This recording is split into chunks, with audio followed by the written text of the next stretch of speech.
ఇతనే వర్మ.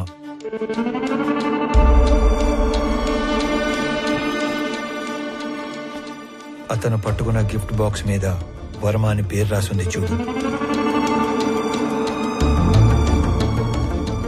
ఇప్పుడు అతని అడ్రస్ పట్టుకోవాలి. సురేంద్ర బిజినెస్ లో హెల్ప్ కోసం వెళ్ళాడంటే వర్మ కూడా బిజినెస్ మ్యాన్ అయి ఉండాలి. ఓకే, మీ ఇంట్లో పాత క్యాలెండర్లు డైరీలు ఉంటే తీసుకుని రా.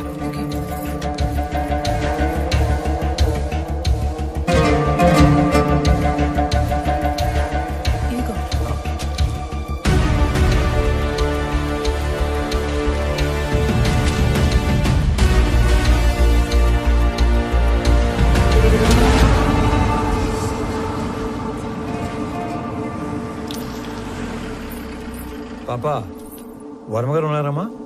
మా నాన్న లేడు. మీరు మా నాన్న ఫ్రెండా? ఎవరయ్యా నువ్వు? ఇక్కడేం పని? అంటే సురేంద్ర అని మీకు కావాల్సిన వ్యక్తి ఇంట్లో మా వాడిని కలవడానికి వెళుతున్నట్టు చెప్పొచ్చాడు. అప్పటి నుంచి తను కనబడకుండా పోయాడు, అంతేనా? అది కూడా ఏడాది క్రితం అంటున్నావు. నువ్వు ఆస్ట్రేలియా నుంచి శ్రమపడి ఇంత దూరం వచ్చావు. మా వాడు దుబాయ్ వెళ్ళి చాలా కాలమైంది. అయినా మా వాడికి సురేంద్ర అనే పేరుతో ఎవరు ఫ్రెండ్స్ లేరే. ఇదేంటి, మీ అబ్బాయి కదా?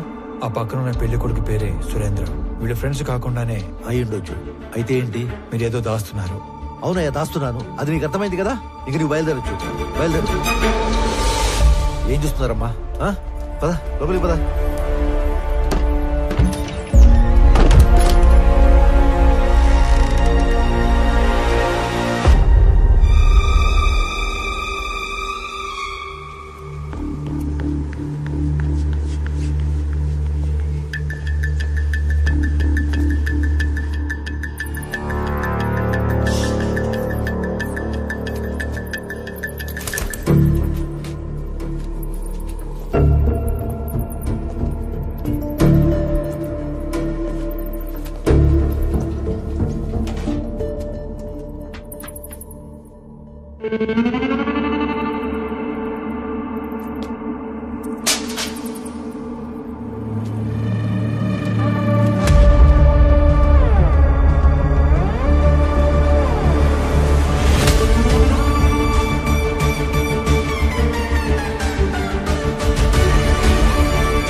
ఎంక్వైరీ చేసి చెప్తాను.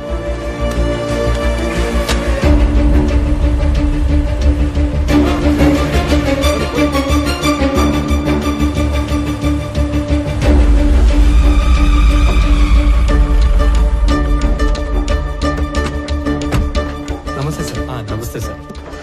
మీరు అడిగిన డీటెయిల్స్ ఇందులో ఉన్నాయి సార్. ఓకే, ఒక 2 minutes.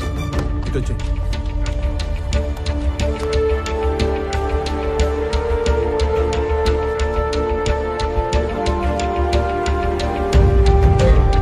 అదేంట్రా, అలవాటు ప్రకారం 2 చేతులతో అన్ని డీటెయిల్స్ రాసుకుంటున్నావు? వీటితో పని ఉంది. సరిగా రాఘవ, అక్కడ ఉన్న వాళ్ళలో నీకు ఎవరి మీద ఎక్కువ నమ్మకం ఉందో అతని పిలువు. శ్రీధర్ సార్, మీరు ఐడెంటిఫై చేసినట్లే పోయిన సంవత్సరం మేలో 10 నుంచి 11 కంటైనర్ల గ్రానైట్ ఈ రూట్ లో వెళ్ళినట్టు మన చెక్ పోస్ట్ లో ఎంట్రీస్ ఉన్నాయి సార్. సాధారణంగా గ్రానైట్ పేరుతో మంగళూరుకు వెళ్లే కంటైనర్ల వెనక ఒక చిన్న మర్మం ఉంది సార్.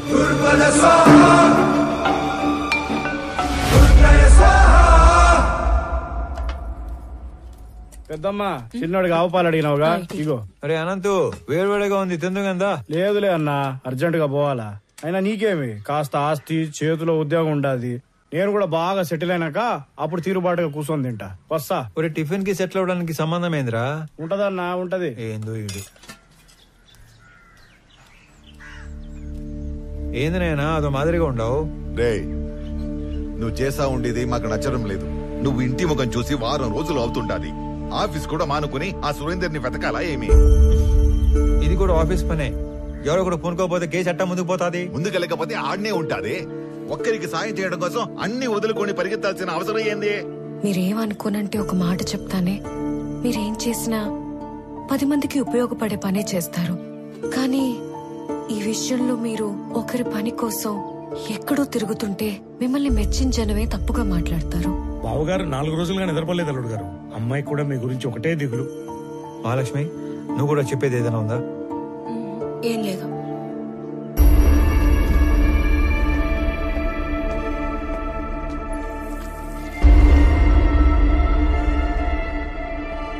మీరు అనుకున్నట్టు నేను కేవలం మాలిని హస్బెండ్ సురేంద్ర ఒక్కడి కోసమే ఇన్ని రోజులు తిరగలేదు.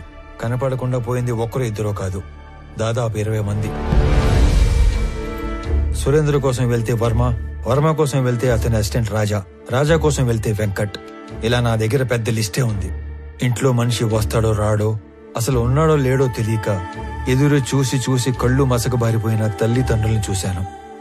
ఇల్లు గడవటం కోసం చదువులు మానేసి ఏదో ఒక పని చేసుకుని బతుకుతున్న తమ్ముళ్ళనే చూశాను.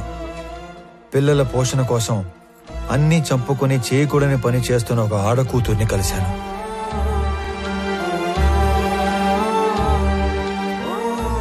మా కొడుకే మాకు ఆధారం.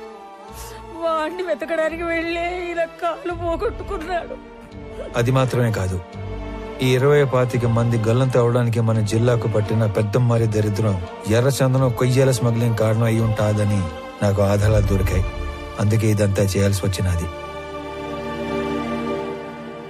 నేను ఒక వారం రోజులు కనపడకపోతేనే ఇంత బాధపడుతున్నారు. ఆ 20 మంది ఇళ్లలో కొన్ని నెలలుగా వాళ్ళు ఎంత బాధపడి ఉంటారు. భర్త కోసం భార్య, కొడుకు కోసం ఒక తల్లి తండ్రి, తండ్రి కోసం కొడుకు కూతురు కొన్ని నెలలుగా ఎదురు చూస్తున్నారు. వాళ్ల కోసమే ఇదంతా చేస్తున్నాను. నేను కలెక్ట్ చేసిన డీటెయిల్స్ అన్ని పోలీసులకి ఇచ్చేస్తున్నాను. వాళ్ళే డీల్ చేస్తారు. ఇక నేనేమి ఇన్వాల్వ్ అవును. ఓకేనా? వెళ్ళొస్తాను నాన్న. సరే. నేను చెప్పింది నీకు కాదు, బొడ్డోడికి. మార్నింగ్ మళ్ళీ వచ్చేవేంద్ర స్వామి.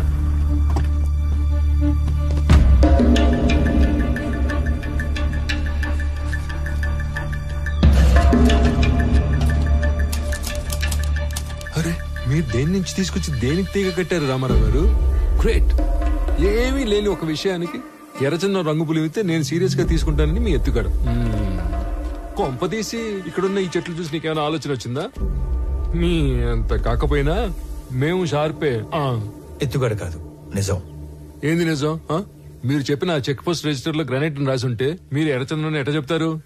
తిరుపతిలో గ్రానైట్ లేదు. ఆ బెల్ట్ లో గ్రానైట్ ఒక్క ప్రకాశం జిల్లాలోనే ఉంది. వాళ్ళంతా అటునుంచి అటే మెడ్రాస్ పోర్ట్ నుంచి ఎక్స్పోర్ట్ చేస్తుంటారు. పిలేర్ చెక్ పోస్ట్ లో వర్మ తాలూకు కంటైనర్ల ఎంట్రీలు ఉన్నాయి. అంటే మంగళూరు పోర్టుకి వెళ్లాయి. ఇక్కడ నుంచి మంగళూరుకి బయలుదేరిన మనుషులు కనపడట్లేదు. సరే అనుకుందాం. ఈ మిస్ అయిన సురేందర్కి కంటైనర్ల ఎంట్రీలకి సంబంధం ఏంది? అంటే వర్మతో కలిసి సురేంద్ర ఆ స్మగ్లింగ్ చేస్తున్నాడా? తప్పు కదంట్రా సామె. ఈ కంటైనర్ల బ్యాచ్ మొత్తం మిస్ అయ్యారని అనుకుందాం. వాళ్ళ ఇళ్ళలో వాళ్ళందరూ ఊరకే ఎందుకు కూర్చుంటారు? ఎక్కడ కంప్లైంట్ ఇచ్చినట్టు నా నోటీస్కి రాలేదే. వాళ్ళ అడ్రస్లు మీ దగ్గర ఉన్నాయా?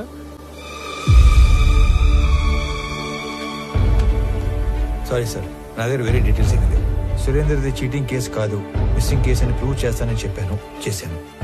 మీకు అఫీషియల్ గా మెమో కావాలంటే పంపుతాను.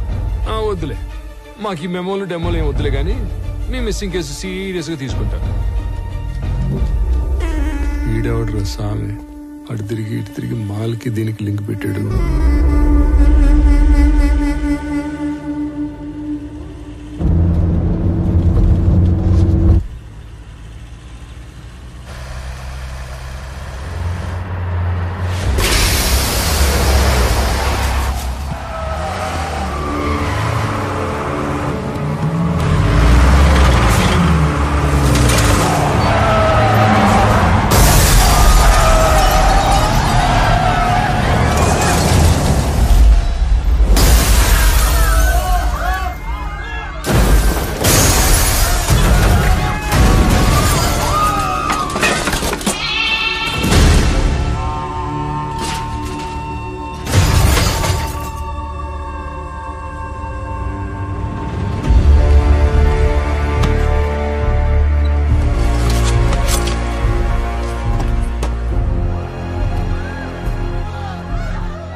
చట్టంలో గవర్నమెంట్ ఉద్యోగానికి 1,00,000 బాధ్యతలు చేయాలని రాసి ఉంటది.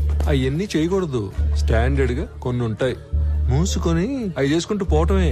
అట్ట కాదు, అవన్నీ బాధ్యతలు నేనే చేసేస్తా, ఏదో ఉద్ధరించేస్తా అని ఆంతు లగెత్తావు అనుకో, ఇదిగో ఇటు యాక్సిడెంట్లు అవుతాయి, ఇటు కాలు ఎరుగుతాయి. అయినా ఇవన్నీ నాకెందుకులే, నువ్వే యాక్సిడెంట్ చేసావని నిజాయితీగా